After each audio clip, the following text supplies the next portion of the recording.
Okay, here we see Celine's essay that she allowed us to work on. What I do to make things easy is have the guidelines open in one window and the essay open in the other so I can bounce back and forth and make things a little bit easier. So we are looking at introduction of the two texts by name and author when we can, a one-sentence summary of the essay and maybe the poems. Celine's working with poems, so I don't entirely know what we might do with that, but some mention of what the poems are about, some general background, and a thesis that makes it clear kind of why you're looking at things. So what we see here is, according to the anthology, Bradstreet is credited with being the first published woman poet in the colonies. The book includes some of her finest works, even a brief summary of her life. The source, along with another source titled No Cure and Bradstreet's Frenzied Brain by Lucas Hardy, gives an excellent insight of the way Bradstreet viewed the world by providing examples of her poetry, analyzing what her thoughts might have been during the writing process. Reading her poems, the primary source, by themselves is almost incomplete without Hardy's secondary source, insights, because he draws connections between the lessons and purposes of Bradstreet's poetry that would be missed had I not read Hardy. Okay, so I'm going to say the intro. I'm going to make this window bigger. You can do that too, otherwise it's a real pain. And go back to introduction. Makes clear the two texts to be looked at, but what I'd like to see is more focus from the thesis.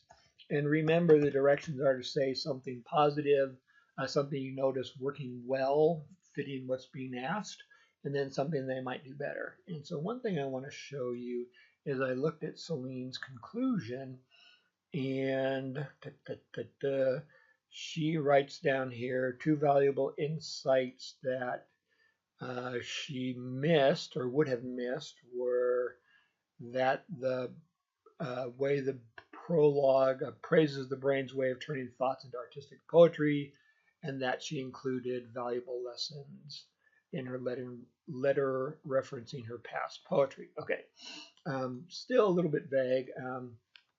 But I see something there.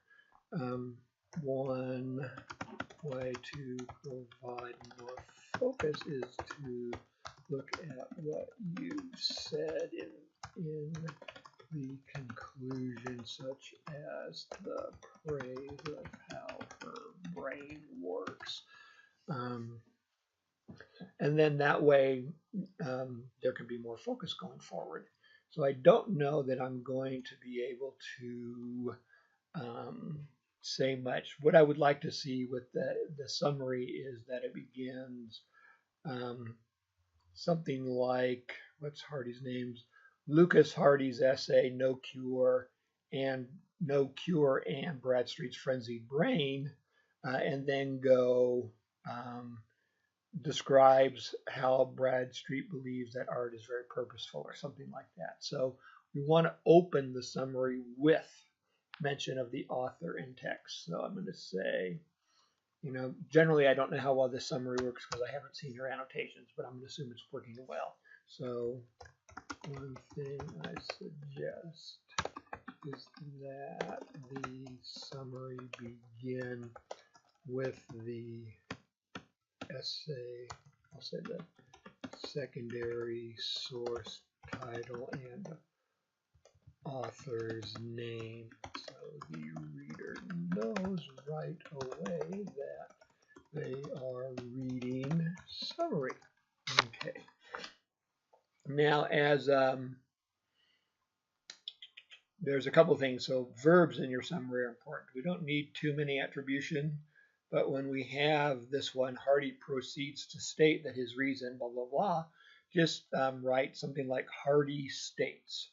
And we don't need quite so many of them. Here he discusses, I don't like claims because that's an evaluative term. Again, just go with Hardy writes. So I'm going to say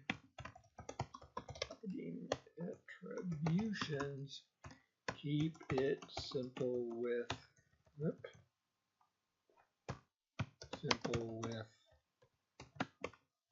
Hardy writes. Okay. There we go. And I'm going to move on to her discussion points. Just to give you an idea. So skim. Okay.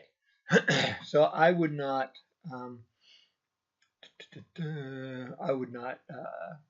start with this. We don't really care about that. The beginning talks about the poem Bradstreet wrote. For the prologue, upon reading this poem, I found it to have a sense of negativity. She wrote the poem after her work was published, so that's would actually be the collection of her works. So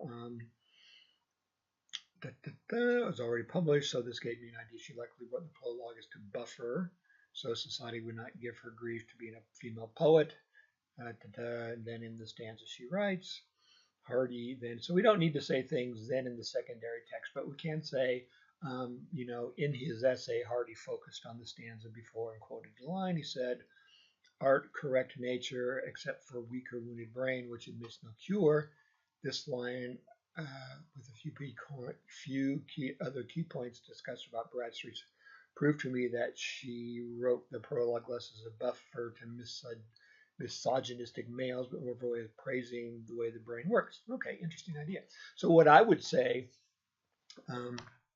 so looking at the first discussion point,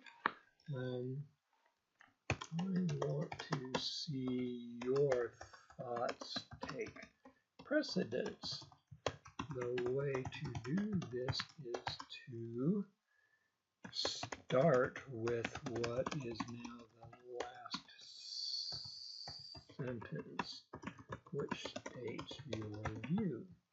So, and that would be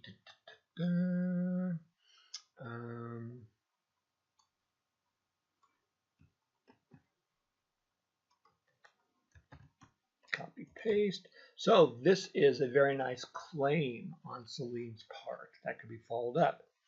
I'm going to say follow this claim of yours with some explanation as to why you think it matters. From there, provide a passage from the poem that illustrates it, along with a quote, not just mention of, Hardy's. So Hardy has, I don't know, that line from Hardy doesn't work. I want some analysis from Hardy.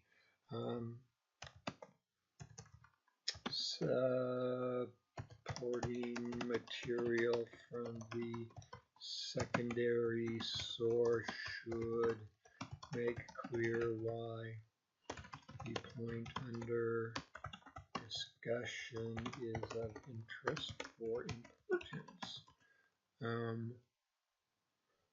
And the present passage doesn't seem to do that.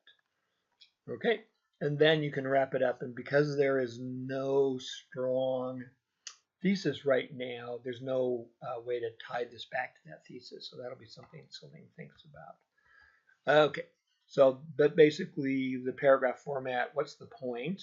And this is a great point. Follow the claim wherever the, oh wait, started in the wrong place. She wrote the prologue for to celebrate the brain, not to clap back at misogynistic men. Then tell why you think that's important. Then give the example. Show how this quote over here is expressing its value in the brain, kind of thing. The artistic, whatever it is, the artistic ways of the brain creates thoughts, kind of stuff. So you want to describe how that's happening there, and you want to find a passage from Hardy that again elaborates on that. So I'm going to skip the second point. And so yes, these texts, not texts, do provide insight to the reading which is why I do this assignment. We can learn from smart people. Her poetry and her life. Yes, you would have missed the valuable insights. We can always learn from other people. But what I'd like to see is taking the discussion a bit further into some discussion regarding how the brain works, how you can then understand your own thinking, the way your brain works, something of that sort, some broader context. Okay, fix the spelling there. And so anyway, but you want to not just provide a comment on one of the discussion points, but both discussion points. You can't see too much, and I didn't really have to bounce back and forth. I know generally what I want from these things, and all these things I've basically addressed. So, but what I'd like to see from Celine's is a little more focus from the thesis and a little better organization in the body paragraphs, the discussion points. But otherwise, good. You know, a good draft. And did I see? Oh, I guess one thing. You know, I'm not seeing a passage from. Oh, she wrote. Anyway, so I'm not sure if I see a passage from. Oh, from her letter. There it is. Okay, wanted to see something from her. And of course, nope, she's got it. No cure. We don't have the right format here, but not a big deal. That's easy to fix. It would start with Hardy Lucas, then the essay title in quote marks. We wouldn't have published in, we'd just delete that and just say the magazine would be Women's Studies. We do need the edition, but it could just be the year 2014. And that would be followed by the page numbers. We'd also have to include the name of the database it came from, but that's easy to fix. So anyhow, I'm going to hit save and then go to Camtasia and stop it and save it.